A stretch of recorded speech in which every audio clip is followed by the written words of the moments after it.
Og noen ganger så er jeg sånn at hvis jeg ikke visste at det var Remi som snakket, så hadde jeg trodd det var meg. Han snakker en halvtone lysere enn du.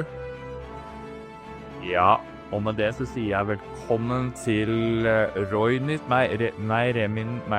Filmnytt, der hvor Roy er Remi, og Remi er syk.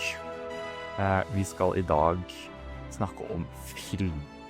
Det er mye streaming til oss å være, i og med at vi heter Filmnytt, så jeg fikk en kommentar på det, som jeg gjerne skulle hatt. Jeg skulle hatt ingen kommentar, men jeg fikk en kommentar.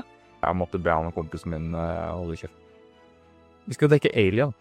Vi skal dekke Peacemaker fra DC. Vi skal dekke Norges dummeste Roy som jeg har sett. Jeg har gjort jobben min der. Så det er mye vi skal gå gjennom her nå, men jeg tenker at før Roy sin tålmodighet eksploderer, så kan du få lov til å ta over stafettpinnen litt grann, og så begynner vi med kinofilmene fra helgen som var. Da kan vi jo begynne med Ingen kommentar, en politisk satirefilm basert på en skandale som vi hadde for et par år siden.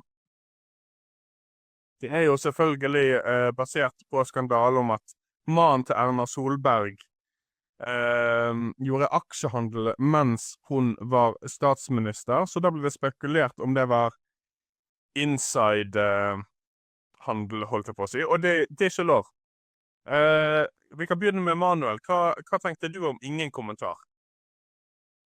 Jo, for det første, jeg synes kanskje pacinga var litt grann treig i denne filmen her, men samtidig så syntes jeg at det var noe veldig fengslende med denne filmen, med den stilen de hadde valgt å filme filmen på, å bruke litt sånn mørke, litt sånn kitsch-farger, er det man kaller det?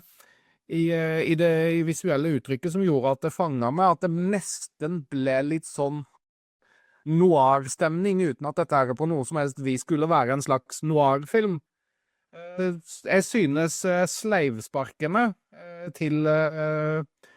til Erna var ganske treffende. Det var jo ikke bare sleivspark til aksjehandelen, men at det der slutt å snakke kodeordet, at det der sushi og Geilo-sushi og det der, var jo også et annet sleivspark til en annen kontrovers rundt Erna Solberg. Jeg synes at humoren satt. Det var veldig mange morsomme situasjoner, og så vil jeg vel kanskje si at MVP i denne filmen her for meg uten tvil var Pia Tjelta. Hun rocka her i denne filmen her. Dette her hadde jeg det egentlig ganske gøy med, og ja, nå skal ikke jeg bli så veldig politisk her, fordi at, men jeg vet jo det at litt sånn avhengig av hvilken side du er på i det politiske landskapet, om du er på høyresiden eller venstresiden. Hvis du er på høyresiden, så kan du synes at dette her er litt krenkende. Hvis du er på venstresiden, så synes du det er helt topp og absolutt på sin plass. Jeg skal ikke legge skjul på at jeg sympatiserer kanskje mer med høyresiden politisk, men selv til tross for det, så synes jeg at dette her traff meg ganske bra. Jeg likte filmen. 7 av 10 ville lande på med denne filmen her.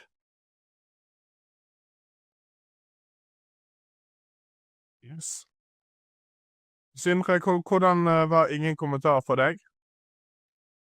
Ingen kommentar. Neida, det var den dårligste vitsen jeg kunne dra. Jeg er ikke enig med en del ting Emanuel sier, bortsett fra dette med å sympatisere med høyresiden. Da jeg synes jo at alle som stemmer mot høyresiden burde vært utstøtt. Så jeg bare tuller. Men jeg synes du er inne på noe, da. Altså, den treffer veldig bra på dette med å liksom jeg tenkte ikke noe sånn på at du må være mer til den siden for å nyte filmen her. Altså, jeg følte at den handlet om kanskje litt med det menneskelige aspektet da, ikke sant, bak dette her, selv om det var mye humor, så følte jeg at den hadde noe å si I forhold til det her med at uansett hvilket hvor du står politisk da, så vi alle mennesker, og det viktig å huske på det, altså den kategoriseringen som man gjør innenfor politikken, det burde ikke undergrave de tingene som vi alle har til felles da, ikke sant?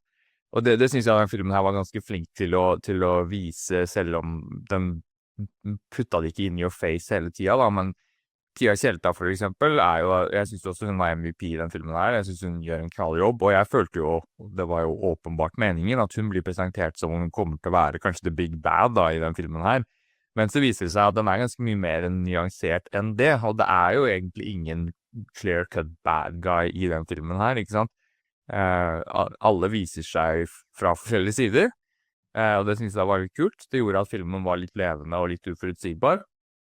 Men når det sagt, så jeg enig med pacinga I perioder, og så synes jeg at humoren traff ikke meg alltid så bra, men jeg satt og så den I en ganske full og stor kinosal, og det var mange som lo mye, altså. Det var god stemning I den kinosalen, og sånn at det virket der som at veldig mange responderte bra på filmen, og responderte bra på humoren. Og så tror jeg at, altså, det her kunne du få gjort noe med, men for min del så satt jeg etter hvert og tenkte sånn, ok, dette her, det veldig mye bra håndverk her, det veldig mange bra aktører med, men situasjonen I seg selv, den litt kjedelig, den litt tam, det bare var ikke spennende nok til å lage en film som var bedre enn bra-ish, liksom, sånn, kunne kanskje vært det, men det krever veldig mye da, når hele situasjonen filmen dreier seg om vil jeg påstå såpass tam, men enig med meg, jeg tror at jeg lander på samme score som deg, så kanskje jeg ville gitt bitte litt under 7, altså sånn 6,8 eller noe, men vi gjør det enkelt denne gangen her for oss selv, for når vi skal regne ut filmen I score, så jeg gir den 7 av 10 jeg også. Yes, da kan jeg begynne med å ta Remi sin. Og det Remi skriver humoristisk satire som aldri virkelig hysterisk, men bare humremorsom. Meg og Roy satt I salen og lo aldri da resten av kinosalen gjorde det. Så mulig det bare oss. Den forglemmelig og ikke noe spesiell på noen måte, men Pia Tjelta gjør en veldig god rolle. Avsluttes på antiklimatisk måte. Remi har gitt den 6,3 av 10. Og jeg selv nede på 6-tallet og må si at filmen heter Ingen kommentar, men for meg så kunne de ha kalt den for Ingen sympati. På den måten at dette her en film uten et eneste sympatisk menneske I hele casten. Og det for meg et problem, for med en gang folk ikke sympatiske, så heier ikke jeg på dere. Jeg kunne ikke gitt mer faen I hvordan det går med hverken Erna eller Sindre eller hvem enn det skal være. For alle usympatiske mennesker. Altså, Sindre-karakteren har null selvinnsikt og klarer ikke å beklage for noe som han har gjort. Erna-karakteren kaster mannen sin under bussen som at det verdens enkleste ting å gjøre. Nestlederen bare nikker med på alt som blir gjort. Sånn at jeg forstår hvorfor de figurene gjør som de gjør, men det gjør at for meg så heier ikke jeg på noen I denne saken. Det bare skjer. Når det sagt, så synes jeg at korallrallrev med stor K for Q-vitsen var ganske morsom. Da lo jeg. I det kom frem at det var passordet, da lo jeg høyt. Men det var så å si den eneste gangen. Ja. Nei. Det gjør at Ingen kommentar får en samlet filmnettscore på 6,6. Som det helt OK det. Altså en helt OK score. Men jeg tror nok at for min del så hadde jeg jo håpet at han skulle klare høyere enn hva han gjorde. Den andre filmen som ble sett denne uken heter Together. Det en body horror med Alison Brie og ikke James Franco, men han andre Franco. I hovedrolle. Dave Franco. Og la meg bare begynne der. For så vidt meg bekjent, så de her et kjærestepar i det virkelige liv. Ja, jeg tror det. Eh, Jeg tror det er riktig. og det synes ikke. For denne mangel på kjemien, og da bare tenker jeg, da jobber du hardt for at det mangel på kjemi, da når dere kjærester i virkeligheten, og kjemien ikke kommer fram på lerretet. Da det et bevisst valg dere har gjort i denne filmen. I veldig sånn korte trekk, så vil jeg si at filmen litt for lang. Når denne her forbannelsen skjer med begge to, så det spennende. I begynnelsen så skjer det bare med en av dem, og da ikke det så spennende. Men da når det skjer med begge to, da det kjempespennende. Og slutten blir litt sånn tam igjen. Så for meg så ender Together på en 6 av 10 dem også. Remi, han har gitt den 5,5, og han skriver følgende. Forutsigbar og til tider kjedelig. Hadde større forventninger til denne etter traileren, men det skal sies at han hadde en effektiv jumpscare som ikke hverdagskost med dagens skrekkfilmer. Og den hadde en veldig grafisk scene, til den grad at det glo høyere enn noen av jokesene i ingen kommentar. Og så kan jeg bare si at den grafiske tingen så Remi ler av da. Nå er jeg sånn, kan man si det, kan man ikke si det. Det 2 sekunder av en film. I det de sitter fast, sånn kropp mot kropp, så filmer de på penisen til Dave Franco. Og jeg synes, trengte vi det? Var det shotet make or break for denne filmen? Jeg vet ikke. Men det var tidig, altså. For det jo en bizarr situasjon å sitte fast i. Som da en seksuell akt, hvis det ikke kommer godt nok fram. Jeg synes at hvis du tenker på den scenen da, så klarer de, selv om det horror, og selv om det groteskt og ekkelt med det her med at kropper som sitter fast og sånn, så klarer de liksom å blende inn litt humor der også. Så det synes jeg var godt gjort. Denne filmen har jo fått ikke mindre enn den 13. mest sette filmen på premierehelgen sin. Så man kan jo også spørre seg spørsmålet om det en liten body horror-fatigue ute og går i Norge.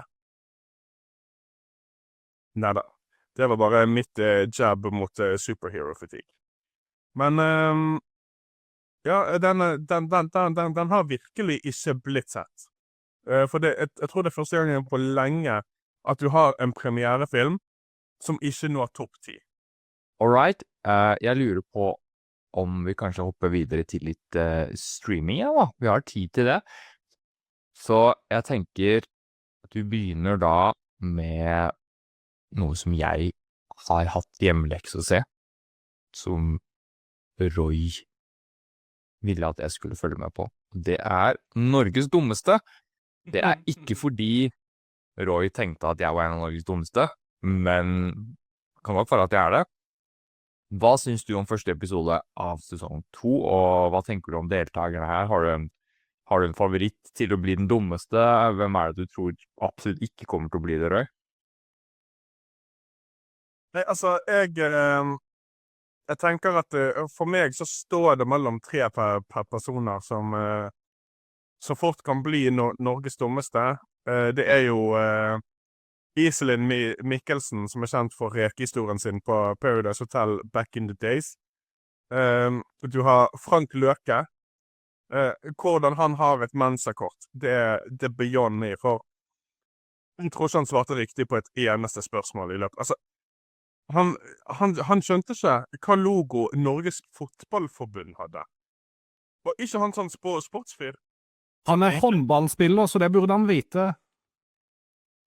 Da når det er sagt, så ble jeg blåst av banen over at Niklas Baarli svarer feil på hvor mange bud Moses han hentet fra fjellet. Jeg tenkte, det går ikke an. Det går ikke an å skrive 5 bud. Da sov du i KRL-10-timene. Så det... Jeg ble helt sjokkert, jeg. Når det er sagt... Kan det ha vært fake, liksom? At de gjør seg til for å selge, eller for å gjøre på bedre TV, tror du det? Ja, at han bare tenkte, vet du hva?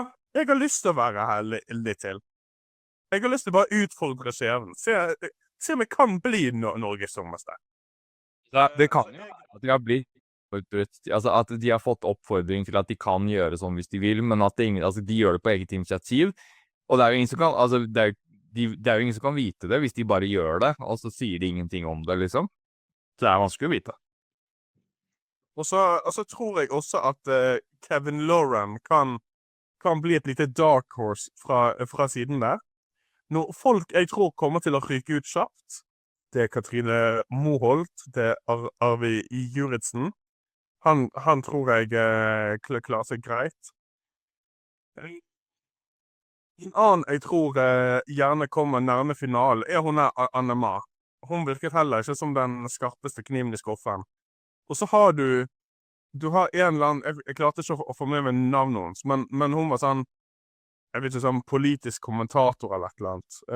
Og hun også tror jeg går kjapt ut. Men Omfangene er bare flue i kaffen min. hvis vi skal ha en tippekonk på hvem vi tror blir Norges dommerste, så går min stemme til Frank Løke. For jeg synes bare at det hadde vært helt hysterisk.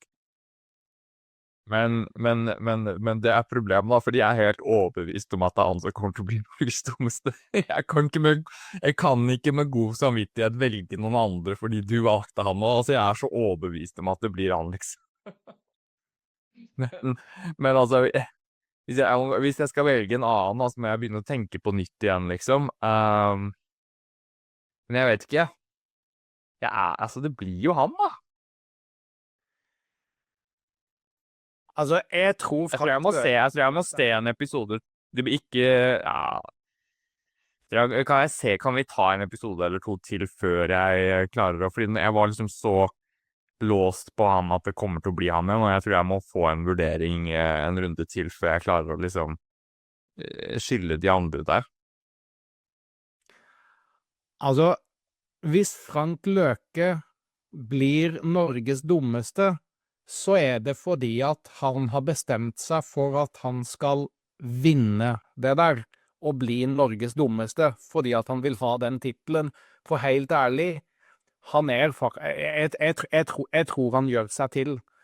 Men sånn helt ærlig, Iselin Mikkelsen, hun er Norges dummeste. Og så må jeg bare si som en liten kommentar, jeg er veldig glad når jeg ser på det programmet.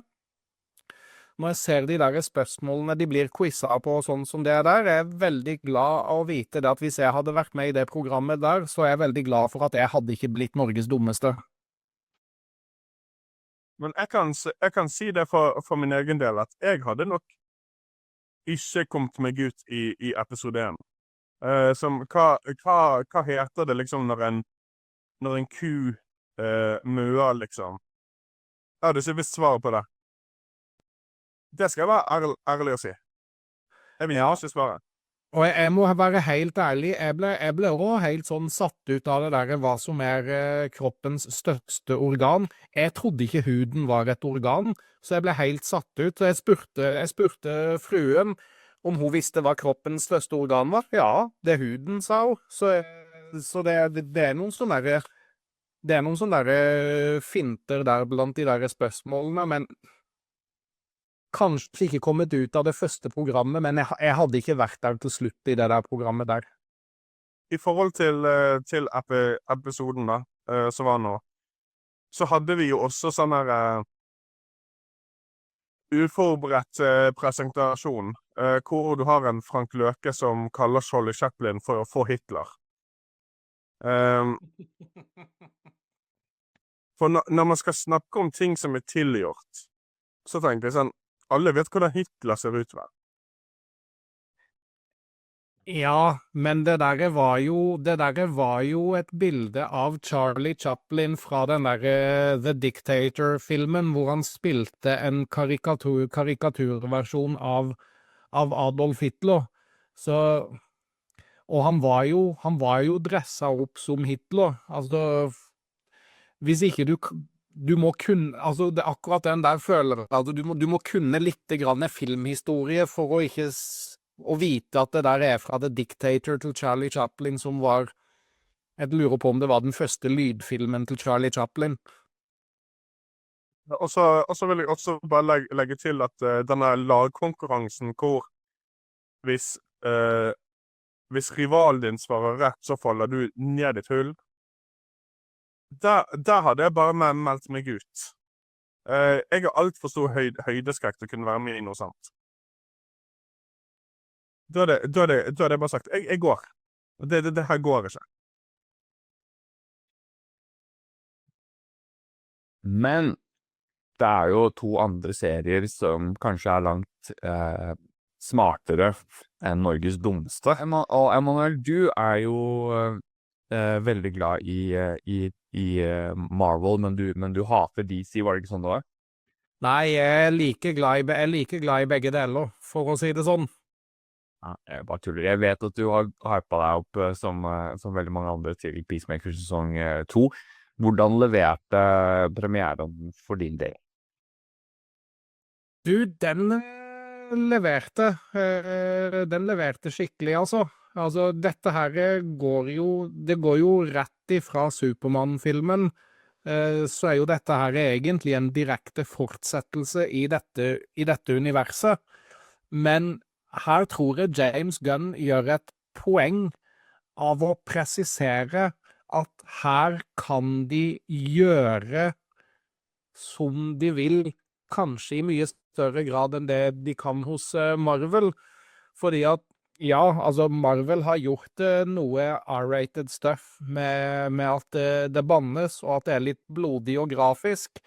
Men her i Peacemaker, ja, det bannes, ja, det er blodig og det er grafisk, men så får du pine med kokain, holdt jeg på å si, i en scene der, og litt andre ting, og en orgie med full nakenhet. Altså, vi snakker pupper og både mannlige og kvinnelige kjønnsorganer i skjønn forening der. Den dagen du ser Marvel tørre å gå dit, da skal jeg gå herfra til Feviktoppen på 20 minutter. Det tror jeg ikke skjer med den første. Nå er det faktisk ganske greit å gå til Feviktoppen, men ja. Men uansett da, jeg synes det som på en måte kanskje har vært en liten bekymring for folk, er jo dette med canon rundt dette, fordi at sesong 1 var i DCEU, mens sesong 2 foregår i DCU, det nye universet som James Gunn nå bygger opp.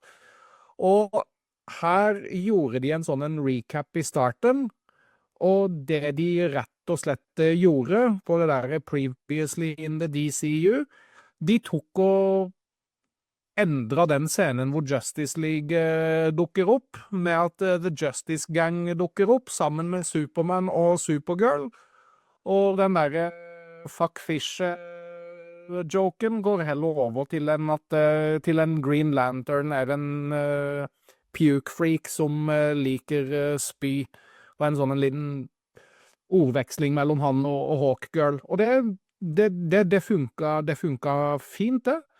Med det der, så gir det nok mening til at jeg kan se at dette her foregår i samme kontinuitet nå fremover.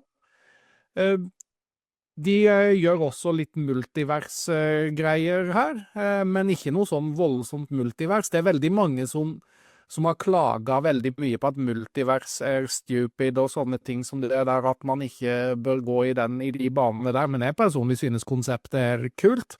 Men dette her var en annen type multiverse-greie som ikke var snakk om cameoer fra masse andre gamle filmer og sånn, men rett og slett mer en sånn hva hvis du kan få det livet du ønsker deg, type multiverse-story, som jeg syntes var veldig fin. Jeg synes dette her leverte, og det innfridde, og jeg sitter her og bare vil ha mer fra dette her nye DC-universet. Så for meg så var dette her helt topp. En god start.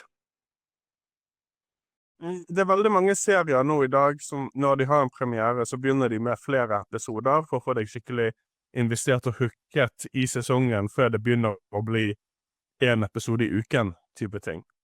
Alien begynte med 2. The Boys pleier å faktisk begynne med sånn 3 episoder på første uken sin. Jeg synes at Peacemaker kunne trengt det. For det er ikke det at det var noe dårlig i den episoden som vi fikk, men det var heller ikke noe som wowet meg. Jeg satt når episoden var ferdig og hadde en tanke om at jeg mener å huske at dette showet var gøyere enn det jeg fikk av denne episoden her. Og det er ikke meg som snakker negativt om episoden. Det var bare det at jeg forventet at han skulle være så mye morsommere enn det han faktisk var. Jeg er for så vidt heller ikke fan av den nye introen. Nye dansintroen. Og så er vi nordmenn, sant? Vi hadde Wigwam. Men jeg føler på en måte at de så at den hittet home i første sesongen, og nå har de på en måte laget en kjempeproduksjon på han, og da føler jeg at han mister litt sjarm. Rett og slett. De forsøker å være litt for kunstneriske med det som var gøy siden det var teit. I forhold til selve storyen, så vil jeg si at det som hooket meg mest i løpet av denne episoden, det var segmenten på slutten som var «Dette vil skje i løpet av sesongen». Jeg ser på de klippene at vi har mye godt i vente. Men jeg følte ikke, altså jeg følte at episode 1 var veldig sånn introduksjonsepisode, hvor jeg gjerne skulle hatt mer for å virkelig føle at nå teller jeg dagene. For det gjør jeg ikke enda. Ja, jeg vil bare ta og skyte inn en sånn liten ting, fordi at James Gunn har jo teaset at det kommer til å komme en big cameo i denne serien her, mot slutten av sesongen. Og når noen sier noe sånt, så bygger det seg opp en eller annen sånn der forventning om hvem og hva kan det være, og det er masse sånne der morsomme teorier der ute. Hva om den der greia der egentlig er en sånn litt sånn misvisende greie, at det bokstavelig talt er en som er big, altså i størrelse, si for eksempel karakteren The Atom Smasher, holdt jeg på å si, som kan bli super svær, holdt jeg på å si, at det er det som menes med en big cameo, eller om det er Tom Hanks som spiller karakteren som han spilte i filmen Big, for eksempel. Det hadde vært gøy, men det hadde blitt jeg kunne satt mye penger på at det ikke er det, da. For å si det sånn, men man vet jo aldri i den bransjen her, liksom. Men det er veldig James Gunn, da, kanskje å gjøre noe sånt, som er sånn ordspill som det, liksom. Roy? Jeg tok bokstavlig talt opp hånden for å si Tom Hanks. Ikke som Big, men at han kommer inn som, jeg vet ikke, presidenten eller et eller annet, og så er det Big, siden han spilte i Big. Jeg tror ikke han er interessert i å gjøre noe sånne greier som det der, altså. At han er en av de som slår meg sånn. han og Leonardo DiCaprio som skal mye til å få med de på noen sånn gimmicks som det der, tror jeg, altså. I den sammenhengen. Liksom, da må du være virkelig bestekompisen eller et eller annet sånt. Roy? Var litt negativ i sted, så jeg kan jo også si at den tingen i episoden som jeg likte best da, det James Gunn sin skjær. Hæ? Orgien, var det den du likte best? Nei, det var James Gunn sin kjære kone, som fighter i en bar mot mange menn, og det var en ganske heftig fight-scene, som hun til slutt taper, i og med at hun fighter mot 20 bikers, og hun en per person. Men jeg synes at den var bra koreografert, og det likte jeg veldig godt. Ja. Da avslutter vi streaming-updates med Alien Earth, som hadde en premiere som vi lekte godt med de 2 første, og så har det kommet en til nå. Jeg synes at det her fortsetter å være veldig underholdende, altså det intenst, og det mye sånn sci-fi-elementer hele veien som jeg liker, med atmosfæren og alt mulig. Timothy Olyphant synes jeg veldig kul, som jeg som regel pleier å synes om han da. Så jeg synes de har truffet en annen vibe her, som jeg veldig fornøyd med, altså, i forhold til hvor mye action og underholdning de har blandet med hvor mye av plottet som beveger seg fremover og sånne ting. Så jeg fornøyd etter de 3 første, så skal vi se om jeg det når hele sesongen ferdig. Roy? Nå så jeg det litt sånn blurry for meg hva som var episode 3 og hva som var episode 2. Men jeg mener at det i denne episoden Wendy får møtt broren sin og forklart at hun søsteren av det. Og jeg må si at jeg synes det var litt sånn surprising for meg hvor fort han broren bare kjøpte det. Det skulle liksom en setning til, og så var det cool beans, du søsteren min. Men samtidig så hadde det vært en trope at du går halve sesongen og han ikke tror det. Og det jeg jo glad vi slipper, for så vidt. Du ser også på de andre barna da. Nå begynner det å bli litt mer konkurranse om å være favoritten. Og da får du liksom inn de her typiske drama-elementene som man kunne forventet fra HBO-shows og sånn. Så jeg gleder meg til å se hvor det går. Og så synes jeg at det spennende med han ene gutten som nå har fått en sånn psykisk link til han cyborgen. Det går spennende å se på hvordan det går. Ja, jeg synes de tar mange av elementene som best i Alien og bruker det, men så introduserer de en del nye småkonsepter her og der som ikke tar alt for mye plass, men som hos meg da, tirrer nysgjerrigheten som gjør at det føles ikke bare ut som de rehasher de tingene som har vært gøy før, da, men de gjør nok til at selv om dette noe som leder opp til ting som kjent, så det en del elementer inni her som jeg veldig fascinert av å lære mer av. Emanuel, hva var det med deg? Hadde du sett dette her nå? Du up to date? Jeg har fortsatt bare sett første episode, så jeg kan ikke si noe om episode 2 og 3. Men jeg likte første episode. Ja. Roy? Nå det sånn at vi en kvartett, selv om det i dag høres ut som en trio. Og Remi har jo også noen tanker rundt ting som har blitt sett i uken som har vært. Så nå skal jeg bare lese opp hans tanker. Interessant at de byttet ut Justice League med Justice Gang. Introen betydelig dårligere enn sesong 1. Denne episoden var litt midt på treet, men rett etter episoden kom en senere i sesongen som virkelig hypet meg, gleder meg videre. I forhold til Norges dummeste, så mener Remi at det et veldig gøyt show, som tilbake, og det holder fortsatt koken. Kevin Lauren så blåst at det nesten trigger meg. Men det veldig underholdende å se på, rett dame fikk lov til å gå seirende hjem denne runden. Remi har ikke sett Alien Earth. Han har sikkert bare sett Alien Moon i stedet. Må le, da. Jeg skulle si fra Remi at han liker ikke Alien-franchisen, at det er derfor.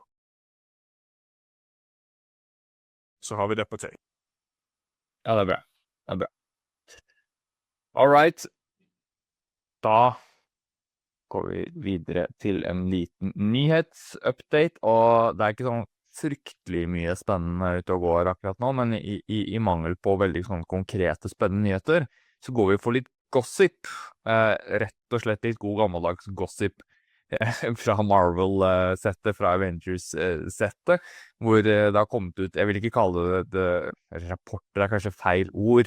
Det er jo en grunn til at det er en del store av de aller største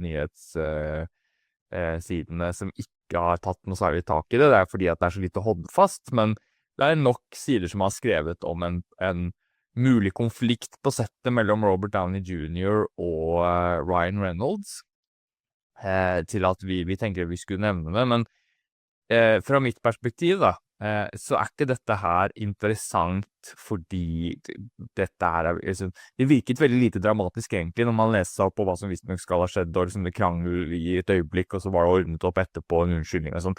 Det skjer sikkert annenhver uke på når det er så mange egoer og så mye ting som skjer, liksom. Altså for meg så er dette her agurknytt og se og hør-stoff, holdt jeg på å si. Den sa det, og huff, han sa jeg lukta vondt, og den sa det, og den sier det. Jeg tenker det at dette her høres ut som noe se og hør kunne ha kokt opp i sammen, og jeg tror ikke dette her jeg gidder ikke engang å spekulere i om dette her har rot i virkeligheten før man hører en uttalelse fra de involverte partene. Ja, jeg bare har en annen nyhetssak hvis man har lyst til å snakke om noe litt mer sånn positivt da. Litt mer sexy, ja. Og det er jo at Superman er første superheltfilmen på over et år som har klart over 600 millioner worldwide. Cha-ching! Så først og fremst så kan vi snakke om hva tenker man at det sier om filmer som Craven, Thunderbolts, Captain America, Fantastic Four. Eller så kan man se det på den positive siden og si at det her er en film som har klart på en ganske god måte å trekke folk tilbake igjen til kinosal og kan gi superheltfilmene et nytt omdømme. Skal være helt ærlig, og ikke for å gjøre noe positivt sånn til noe negativt nå, så tror jeg at verden er litt sånn på vent nå, til superheltfilmer generelt, og jeg tror ikke Superman gjorde nok til å dra det i noen retning. Altså, jeg tror det har bare holdt status quo, altså, fordi inntrykket mitt er at sånn overall, så har den gjort det helt greit, på en måte, men at DC trenger mye mer etter den for å virkelig lykkes på lengre sikt, da. At den gjorde akkurat det den trengte å gjøre for å etablere det. Som en sånn alright start, men jeg tror at det er en film som, sånn som jeg ser det da, ikke er i nærheten av å være god nok for veldig mange der ute, til at det er en film som kommer til å liksom være veldig i folks bevissthet utenom de som er veldig spesielt interesserte, sånn som oss da. Altså, jeg tror at den har passert 600 millioner er jo bra. Altså, den filmen har jo tjent penger, men det er ikke et fantastisk høyt tall. Det er det ikke.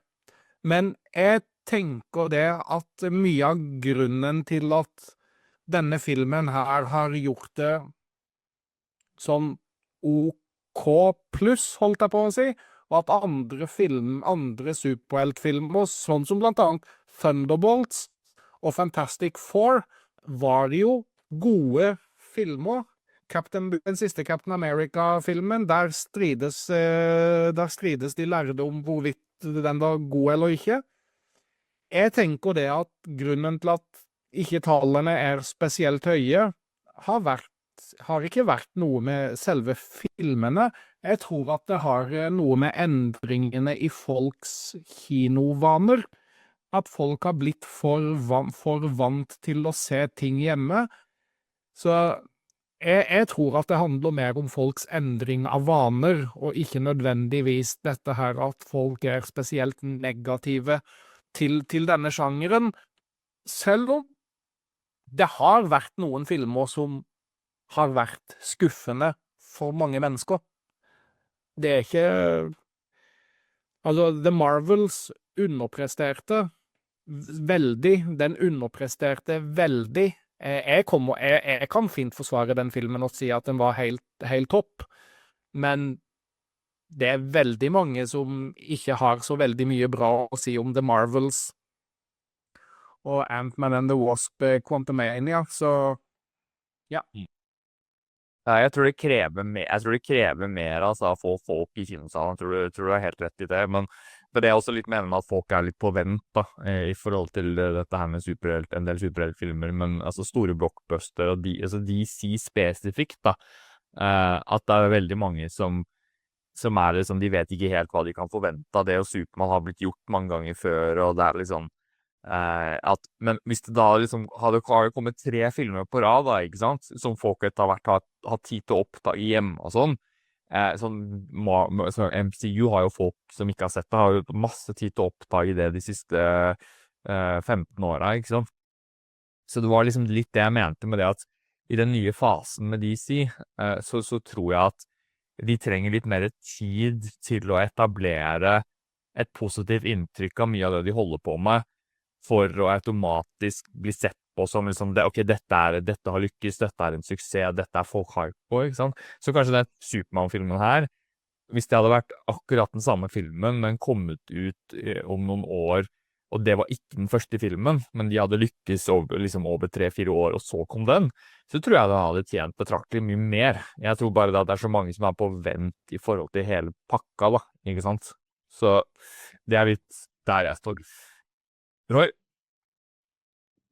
Ja, jeg mener jo at det er helt utvilsomt en suksess.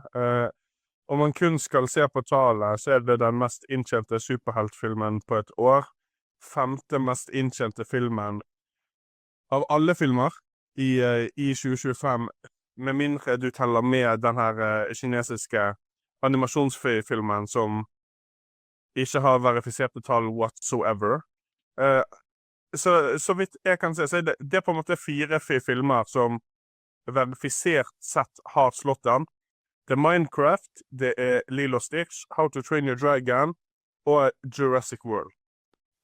Utenom det så kommer denne her på en 5. plass. Og når på en måte narrativet er at DC over en periode av sånn 5 år nesten omtrent ikke tjente tilbake igjen pengene de brukte på filmene. Og dette her er første steg i et nytt univers. Så mener jeg at denne her har hatt nå tjent mer enn hva folk trodde han kom til å tjene, da, for å si det sånn. Sånn at jeg mener jo det her er absolutt en suksess. Og når man da sier at det er den 5. mest inntjente filmen whatsoever i 2025, så sier jo det også litt om det Emanuel snakker om med kinovaner, men man kan sitte her og si at det ikke er veldig imponerende tall. Det er likevel kun 4 filmer i hele år som har slått den, på en måte. Ja, det er jo et veldig godt poeng, og mitt poeng var mer sånn isolert sett at den har jo ikke tjent fryktelig mye penger, når du ser på budsjettet og hvor mye de bruker på markedsføring og sånne ting. Så, men konteksten kan være at altså, for å bygge den første brikken som de da kan bygge videre på, så kan det vise seg å være ekstremt viktig at filmen klarte å gjøre akkurat det den gjorde. Så det sier jeg ikke noe på, men sånn i det store bildet når du ser på liksom blockbuster-verden og hva som har vært over tid, selvfølgelig men det vanskelig å vite liksom hvor mye nå folks vaner. Folk ikke så hype på DC, folk ikke så hype på Superman, ikke sant? Så det mange faktorer, men at den gjorde det bra, men det ikke noe sånn, hvis man ser på liksom det store bildet, det ikke noe sånn massiv suksess som en kinofilm isolert sett, men jeg tror ikke de hadde forventet at det skulle være det heller. Jeg tror på en måte at hvis du spør James Gunn, de som sitter her, så tror jeg at de absolutt fornøyd med resultaten. Det har jeg ikke noen tvil om, men jeg tror man må fortsatt vente litt og se liksom, dette betyr ikke nødvendigvis at DC, den nye DC-æraen kommer til å bli en suksess. Ja, jeg må jo bare si sånn, i forhold til hva jeg tenker sånn om fremtiden, sånn og DC, altså, den store ildprøven blir jo hvordan de 2 neste prosjektene blir tatt imot. Fordi at de neste to kinofilmprosjektene, det Supergirl og Clayface. Altså en film om en Batman-skurk laget som en body horror-film, og så Supergirl. Jeg stusser litt grann på det valget. Hadde det ikke vært litt mer safe å gå all in på å lage en solid, ny Batman-film, en god Batman-film, satt i det samme universet, bare sånn for å etablere at her det bra ting på gang, og gå ut med the hard hitters med en gang, og heller hvis man skal ha 2 filmer i året, heller gå for en etablert karakter, og en litt mer obskur karakter. Altså, jeg beklager, men jeg ser på Supergirl som en litt sånn obskur karakter, altså. Men i Batman holder de jo på med allerede, så det jo helt umulig å gjøre det på den måten. De holder på med The Batman. Den ikke i det samme universet. Nei, men folk flest tenker, altså, sånn, du skal slite for å klare å gjøre det bra med 2 Batman-franchiser på kino samtidig, tror jeg. Jeg tror liksom at det blir for mye. Ja, jeg tror det veldig, altså, du kan gjøre noe med Batman etter hvert, men det å liksom nå ha en Batman 2 på vei med Robert Pattinson, og så skal du klare å lykkes bra med en annen Batman, solo-Batman alene, i det her universet samtidig. For folk flest som går på kino, så tror jeg det blir for kaotisk, altså. Men at de bruker Batman på en eller annen måte etter hvert, det kommer de jo helt sikkert til å gjøre. Men jeg skjønner fortsatt hva du mener, at det å på en måte treffe med noe annet stort da, ved siden av Superman, det tenker jeg jo hadde vært en fordel, men de har kanskje ikke så mange kort når Batman på en måte brukt opp da, og tenker liksom, ok, Wonder Woman har de på en måte begynt å jobbe med å reboote allerede, men Roy, du har også noe mer å komme med her. Som en som var på mellomtrinnet / ungdomsskole når MCU startet opp, eller jeg var i 8. klasse når MCU startet opp, så vil jeg tørre å påstå at selv om man kan si at Iron Man har vært en sentral karakter i Marvel sine tegneserieverdener, så var han ikke et sentralt navn hos folk flest før filmen sin. Jeg vil faktisk tørre å påstå at Supergirl har et større kollektivt minne hos folk flest enn hva Iron Man hadde på den tiden. Så jeg tenker at hvorvidt det safe eller ikke, det kommer helt an på hvordan filmen blir. Ja, nei, jeg tror du inne på noe der, altså det lett å glemme det at det mange ikke så store karakterer som har blitt veldig populære, altså jeg hadde ikke peiling på noen av MCU-karakterene utenom Spider-Man egentlig, eller Hulken da, for så vidt liksom, men av de som har blitt mye brukt i standalone-filmer og sånn, så det så Captain America og Iron Man og Thor og Black Widow og liksom hele gjengen i den første Avengers-filmen basically var helt uskrevne blader for meg, så det at de skal bruke ukjente karakterer Det jo betyr jo at de må jobbe hardere for å få folks oppmerksomhet, men at det er mye å hente hvis de får folks oppmerksomhet, fordi da er folk litt sånn, disse karakterene har vi ikke vært kjent med før, ikke sant? Så jeg tror det er noe der da, at hvis du først trekker folk inn, så har du kanskje mulighet til å holde oppmerksomheten deres litt lenger enn hvis du lager en budsjettversjon av Batman, da, ikke sant? Emanuel? Ja, det er veldig fint å se tilbake på Iron Man. Og Iron Man er jo, i hvert fall her i Norge, en litt sånn småobskur karakter, i hvert fall på det tidspunktet. Men Iron Man er på ingen måte en obskur karakter i dag, på noen som helst måte. Men det som på en måte ble gjort litt sånn riktig den gangen, selv om Iron Man er en obskur karakter, og Captain America kanskje er en litt obskur karakter for europeere, og sånne ting som det der. Det som ikke er obskurt, det er The Avengers, og de gjorde det jo ganske tydelig, ganske tidlig, at dette her er noen helt nytt de skal gå for nå, og bygge opp til at vi skal faktisk få en Avengers-film for første gangen.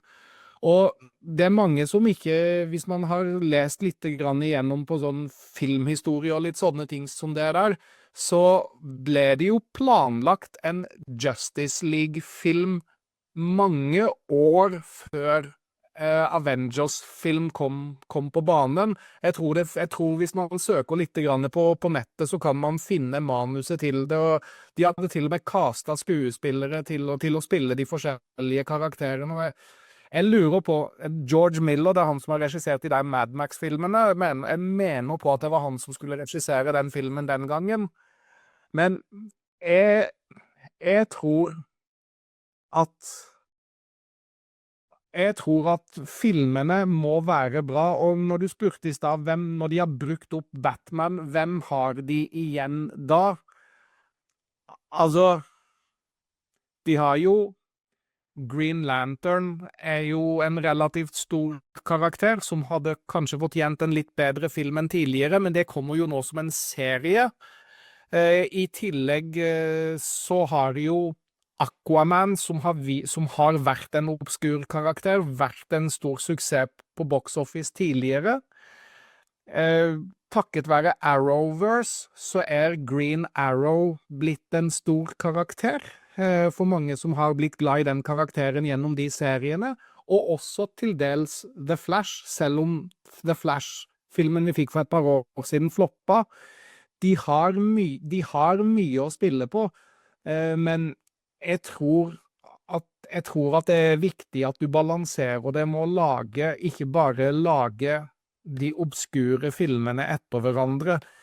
Kom med de der litt etablerte storsluggerne, og mellom de der obskure karakterene, før det bygger opp til en stor team-up-film. Jeg tror ikke det er riktig med en Sergeant Rock-film akkurat nå.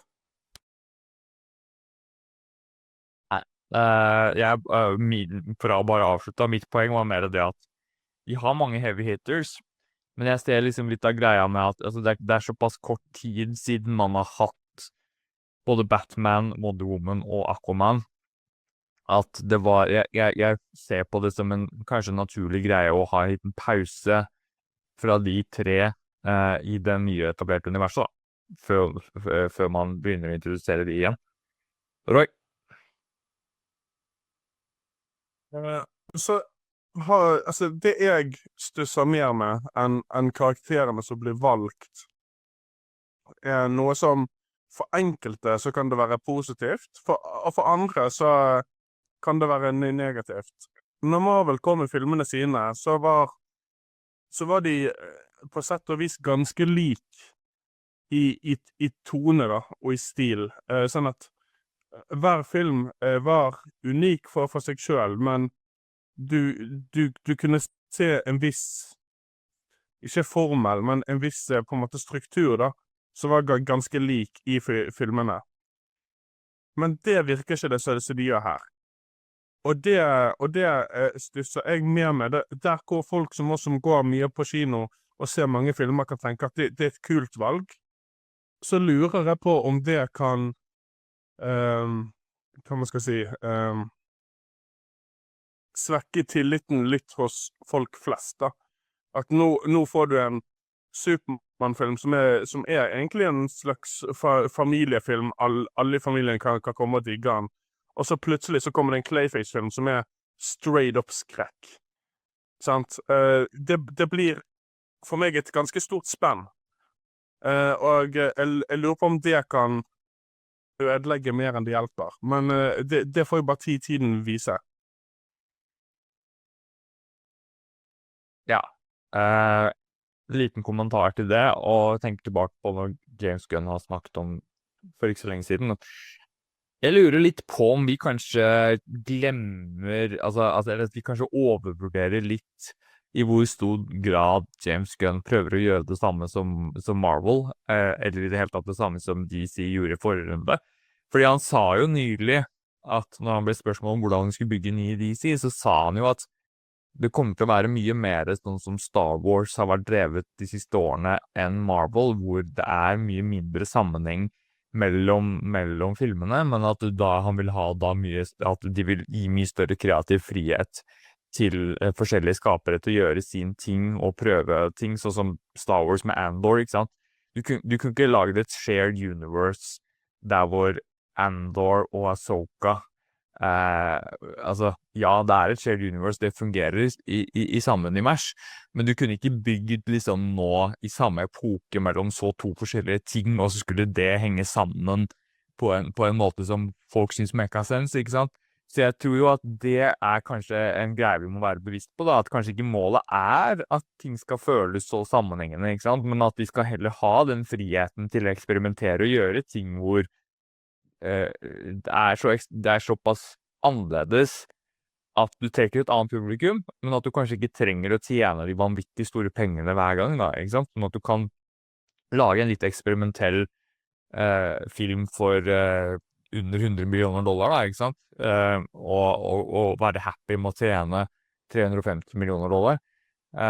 Og at du har litt mindre press da, til at hver gang så må du gå over 500 million for å bli sett på som en suksess i det hele tatt da. Så det tror jeg kanskje kan være lurt også da. At man, sånn som i dagens landskap da, at man tenker litt annerledes. Fordi du har ikke de samme premissene som Marvel hadde når de begynte da. Har du noe mer, Emanuel? Har du noe mer? Skyt inn med? Ikke noe annet enn at jeg er veldig spent på fortsettelsen. Jeg synes at dette har startet bra. Det er et stort spenn og en stor variasjon her. Creature Commandos, jeg syntes Creature Commandos var festlig. Jeg syntes Superman var fin måte å være den store kickoffen på. Og med Peacemaker, som er en veldig voksen serie, så ser jeg ser frem til den variasjonen i prosjektene. Og jeg synes egentlig, selv om det er litt forskjell, så føler jeg likevel at det er samme tonen i prosjektene. Hvis en ser på det forrige forsøket hos DCEU, hvor du da først hadde Man of Steel og Batman vs. Superman, som var veldig, veldig mørke og veldig modne prosjekter. Når Wonder Woman-filmen kom imellom der, som var en god film, jeg syntes at det lignet mer på en Marvel-film enn de to første DC-filmene i måten den var laget på. Og egentlig sammen med den første Suicide Squad-filmen, og når kinoversjonen av Justice League ble sluppet, den her Joss Whedon-versjonen, så syntes jeg at dette her virker litt rart, fordi at dette, selv om jeg koste meg med det, så var det jo en helt annen type film enn det de forrige, og selv om så lenge de på en måte beholder litt grann av den samme tonen, men gjør allikevel prosjektene litt forskjellige, både sånn i forhold til modenhet og type historier, så tror jeg at det kan funke bra. Jeg har troa. Ja, det blir veldig spennende å se, altså, men jeg tror at, og det tar jeg meg selv i hele tiden nå, at det så lett å sammenligne hvordan alle andre universer, sånne store universer, bygges opp med hva Marvel har gjort, da. Og jeg tror liksom at det kanskje en miscalculation noen ganger, fordi det lett å tenke at de som sitter bak ønsker å oppnå det samme. Men spesielt med DC, men det absolutt ikke sikkert at det målet, da. Roy? Jeg bare skal finne et navn før jeg sier det jeg skal si. Hvor han her? Han fra Creature Commandos. Hva det han heter? Frank Grillo, Ja, men jeg mener figuren hans. Rick Flag Senior. Ja. De burde jo egentlig bare ha kalt hele fase 1 for Rick Flag Seniors era. For han jo med i alt. Han har vært med i Creature Commandos, Superman, Peacemaker. Hvis han ikke kommer i Supergirl, så blir jeg overrasket. Han denne fasens Nick Fury. Nick Fury? Nick Fury? Ja, jeg likte det navnet. Nick Fury? Altså sånn... nå jeg overtrøtt, altså nå synes jeg alt morsomt, men den skal jeg bruke. Nick Fury, ja. Se meg Samuel Jackson dukke opp i sånn her fur-drakt. Neste Marvel-film. I'm Nick Fury. Det Samuel L. Jackson som den store cameoen i siste episode av Peacemaker. Bare vent, dere hørte det her først. Ja, men er han da Nick Fury? Ja, fra et parallelt univers. Og de skal lage et sånn mellomparallelt univers hvor DC og Marvel eksisterer sammen, men det ikke liksom da the main DC eller the main MCU, men man bare får etablert at det finnes et univers der ute hvor alle disse karakterene eksisterer sammen. Ja, det gjør det. Ja, det gjør det jo. Og så kan man jo joke, ikke sant? Og det en som skulle lage den avtalen med Kevin Feige og Marvel, så ville det jo vært James Gunn som var i posisjon til å gjøre det. Ja, altså, det jo, altså James Gunn har vært veldig kryptisk i forhold til veldig mange av de der store prosjektene, altså hva man kan vente.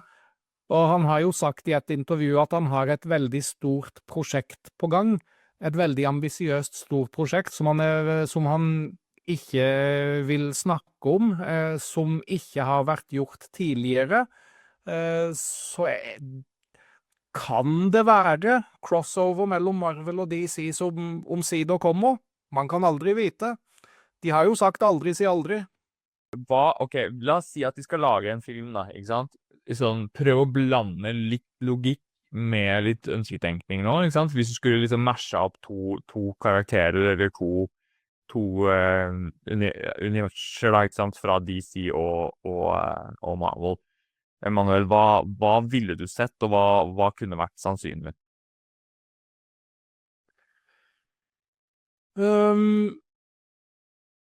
Hva som kunne ha vært sannsynlig? Altså, det noe som heter, nå har jo ikke jeg lest det, men det noe som heter Amalgam Comics, tror jeg, som sånn der mashup av Marvel og DC, hvor det en Marvel-karakter og en DC-karakter som mashet opp til en karakter. Bare se om nå kommer jeg jo ikke på de der eksemplene her, men skal vi se. Amalgam Comics. Skal vi se. Mens du leter etter det, så vil jeg bare skyte inn da at det første jeg tenker da, jo at James Gunn kanskje ville blandet noe av det han har vært mest involvert i Marvel med noe i DC. Så at han ville tatt noe av det kosmiske, noe av det rundt Guardians, og han var jo også ansvarlig for å etablere dette med Infinity Stones, og etablere mye av det kosmiske i Marvel, inn mot Infinity War og sånne ting. Så at han ville gjort noe, blande det med noe av det kosmiske i DC, tror jeg kanskje da ville vært det mest sannsynlige. Selv om jeg tror det er mange komplikasjoner med det å blande ting og mye rettigheter og ting som gjør det vanskelig, men at han gjør et eller annet der, altså jeg vet ikke helt, nå har jeg ikke så mye oversikt over det kosmiske, om det er Green Lantern da, et eller annet fra Green Lantern inn mot Guardians of the Galaxy-ish eller noe sånt. Ja, her ser jeg det at du har jo en sånn en Amalgam Comics-karakter som heter hva var det for noe? Det er en sånn, jo, Dare the Terminator, som er en mashup-karakter av Deathstroke og Daredevil. Kanskje noe sånn, jeg vet ikke, men da er du på litt, jo, Captain Marvel, fordi at du har jo Captain Marvel både hos DC og hos Marvel. Shazam var jo den originale Captain Marvel, kanskje det er dem, jeg vet ikke. Det er sant. Hvis man ser på historikken som er Marvel versus DC, eller liksom Marvel og DC sine tegneserie crossovers, så vil man si at den første store crossoveren som de hadde, var Superman og Spiderman i samme blad. Og det var en ganske stor begivenhet. Så jeg tror jo at hvis man skulle ha lagd en ønskegreie da, på Marvel og DC i det samme, så synes jeg hadde gått og sett en film hvor på en måte Superman blir en slags mentorrolle for en ung Peter Parker. Jeg tror at det hadde vært hjertefullt og håpefullt, og at alle hadde gått ut med 3 ganger så store hjerter og et smil rundt munnen. Ja, Det er definitivt. Problemet er at hvis du får alt for store hjerter, så får du, da dør du. Du får sånn der, det er flere fotballspillere det har skjedd med, at de får hjertestans fordi hjertet deres har blitt for stort. Så det man passer på å ikke se for mange sånne godhjerta superheltfilm. Ok, noen avsluttende tanker om DC Vikstad. Jeg kan jo bare avslutte da med at jeg tror at jeg støtter den Spider-Man Superman. Jeg tror ikke det kommer til å skje, men jeg støtter at det kunne funka veldig bra. Og jeg tror faktisk at Tom Holland og han David, hva er det han heter igjen? David Cornsweet.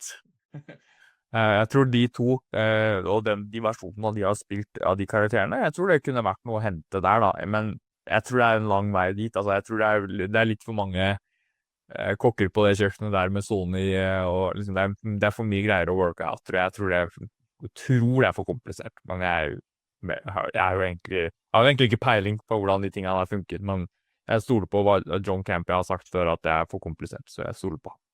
Hvis jeg bare kan si en ting om en sånn crossover, så trenger man på Spider-Man-siden, vi trenger å få Peter Parker til å begynne å jobbe hos Daily Bugle først. For det er veldig mange som er født i dag ikke vet. Det var det at Peter Parker var originalt en fotograf for en avis som het Daily Bugle. Og det er jo sånn du får Superman og han på samme sted, sant? Begge skal på samme aviskonferansen. Og så plutselig så er de på samme location. That's how you do it. Men finnes egentlig New York i DC-universet? Ja. Ja, så det er bare det at Metropolis er større enn New York i DC, liksom. Jeg har liksom alltid tolket som at Metropolis var DC-universets versjon av New York. Men det finnes New York ved siden, altså i tillegg, da. Mm.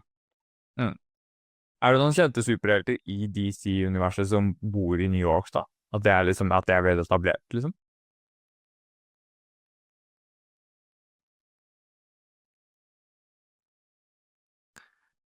Usikker på New York. Altså, de fleste bor jo på disse her fiktive stedene, men synes å huske, om ikke nødvendigvis New York, så husker jeg i hvert fall i den der Vixen-serien, så bodde Vixen-karakteren bodde i Detroit, som er en faktisk eksisterende by i USA.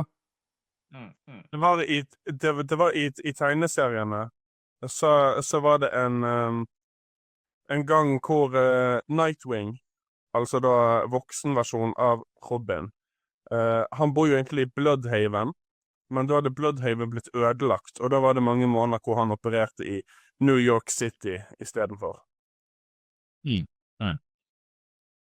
Da er det noe nytt. Jeg kan fint lite om DC Comics utenom det som har vært på film og noen av TV-seriene som Flash og Arrow og sånne ting.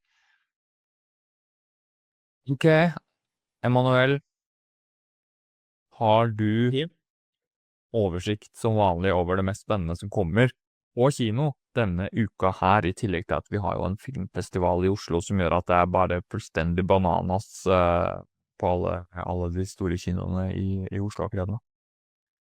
Ja, det er noen filmpremierer denne uka her som er verdt å snakke om.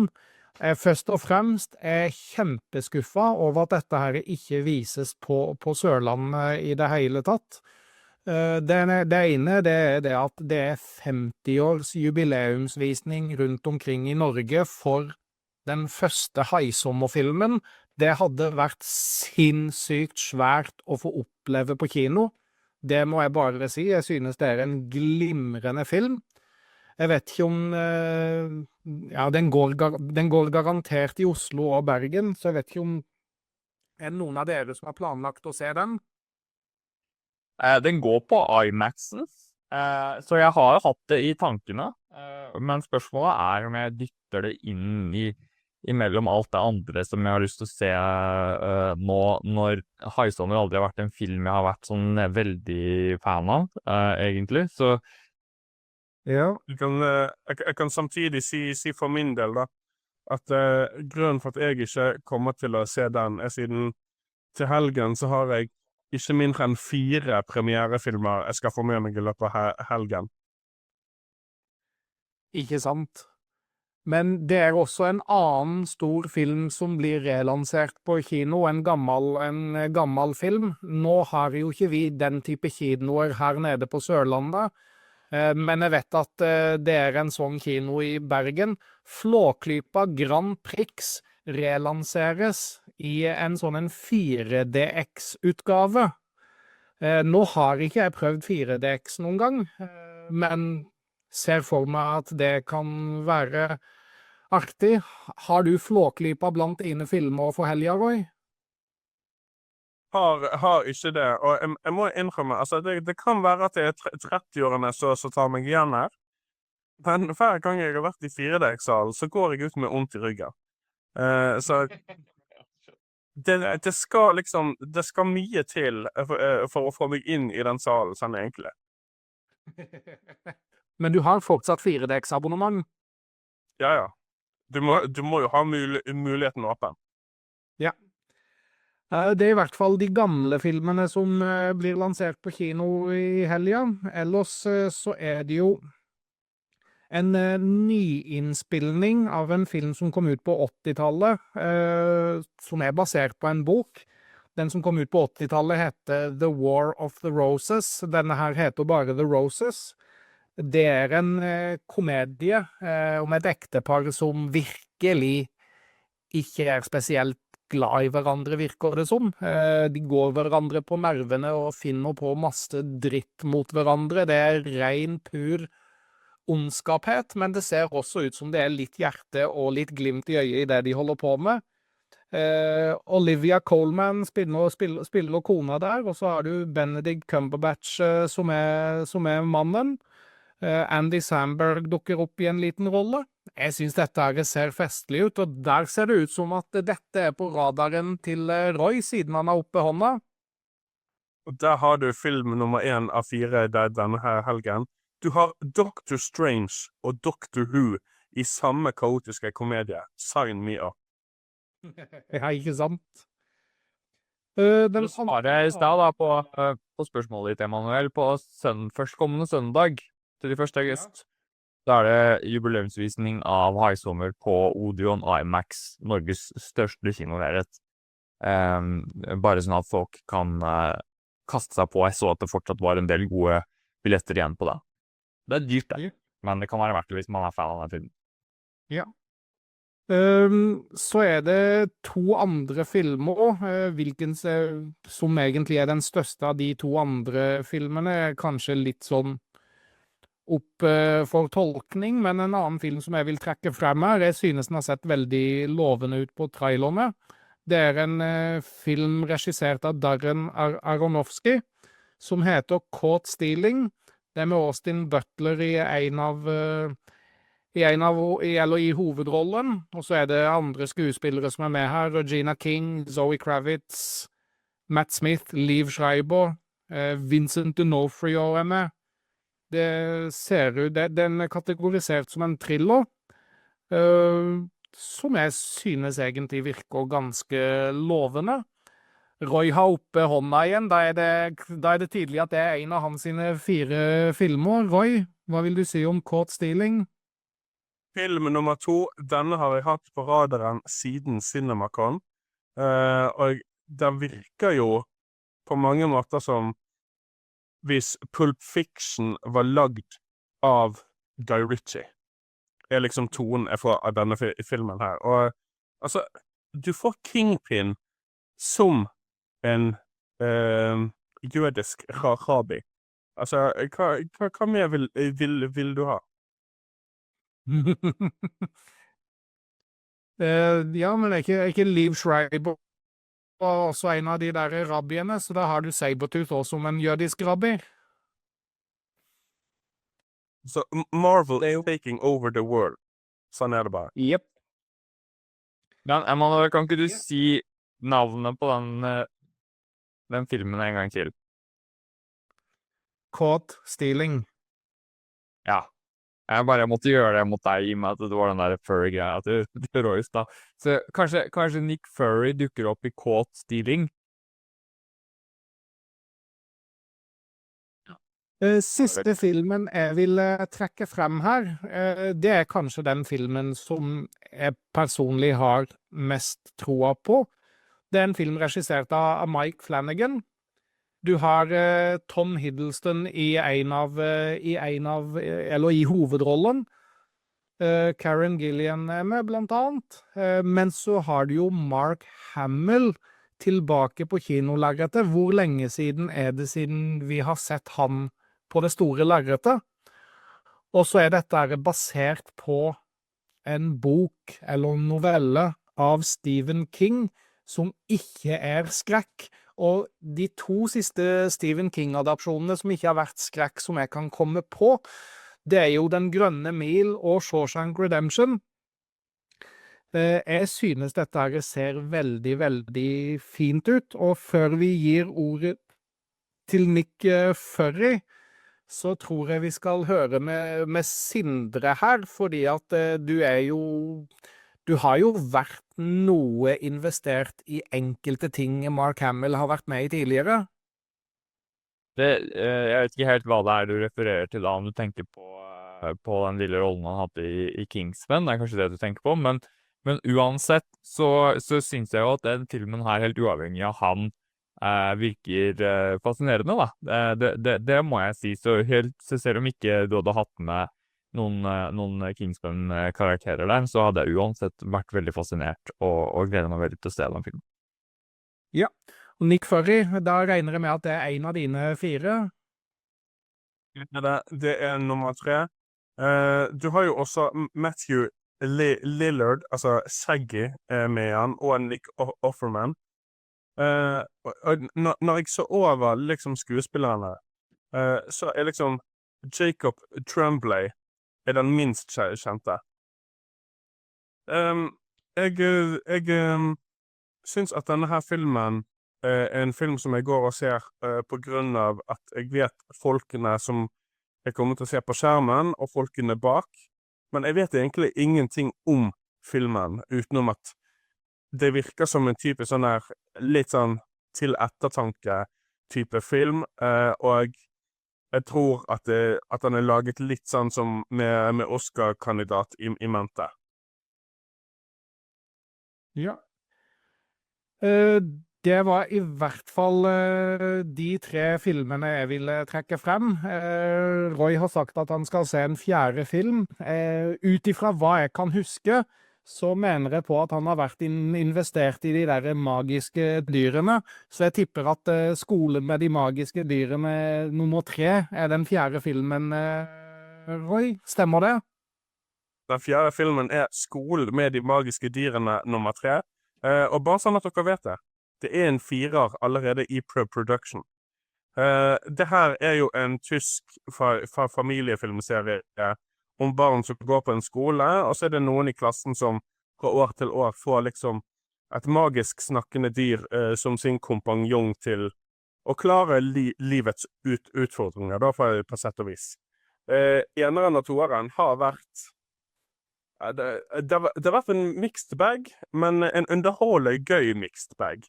Så vi gleder oss til at trilogien skal avsluttes med denne, og vi gleder oss også til at 4-eren skal gjøre det her til en, hva blir det, kvadropologi? Er det det man kaller det når det er 4? Kult. Det var de 3 filmene jeg ville trekke frem. Det er jo noe indisk som kommer, som heter Riyadai og Purvam, blant det som står på Filmweb. Det er en dokumentar som heter Gaucho Gaucho. Det er en somalisk film som heter Samia, ikke si at du er redd. Og så er det en dramafilm fra Belgia og Nederland som heter Young Hearts. Det er de tingene som ifølge Filmweb kommer som nye ting, og så er det jo da også noen andre titler som er for bare NF-kinoer, og noen som bare er for Odeon-kinoer. Ja. Jeg vil jo da altså avslutte det her med Oslo Pix filmfestival. Det rullet i gang i dag, og da blant annet ha muligheten til å se førpremiere på Blücher og Affeksjonsverdi, som fort blir 2 av de 3 største norske kinofilmene denne høsten her nå. I tillegg så har det jo Kraken, men den vises ikke helt enda, den sparer de, men de 2 andre er det muligheten, hvis man er kjapt ute, og kunne få sett i løpet av denne uka her sånn. Men så er det veldig mye annet spennende også, som er sånne ting som kanskje ikke dukker opp ellers, hvis man er interessert i å se litt sånn annen film fra rundt omkring i verden, så er det mye interessant og mye spennende. Så anbefaler jeg å bare prøve å ruble inn i en eller annen kinosal i Oslo i løpet av denne uka her, og så se litt hva man kan få med seg, for det er veldig mye som går i alle de fine kinosalene som er. Ja, jeg vil bare kjapt si, hvis jeg fant på YouTube i dag en cheesy 80-tallsklassiker som var gøy for all the wrong reasons, No Retreat, No Surrender, gratis på YouTube. Jeg vil komme kjapt med Sky Showtime, filmen Piece by Piece, er en Lego-fortelling av Pharrell Williams sin biografi, og det var en film som ikke kom på alle kinoer inn i Norge. Så der har du en grunn for å skaffe det Sky Showtime.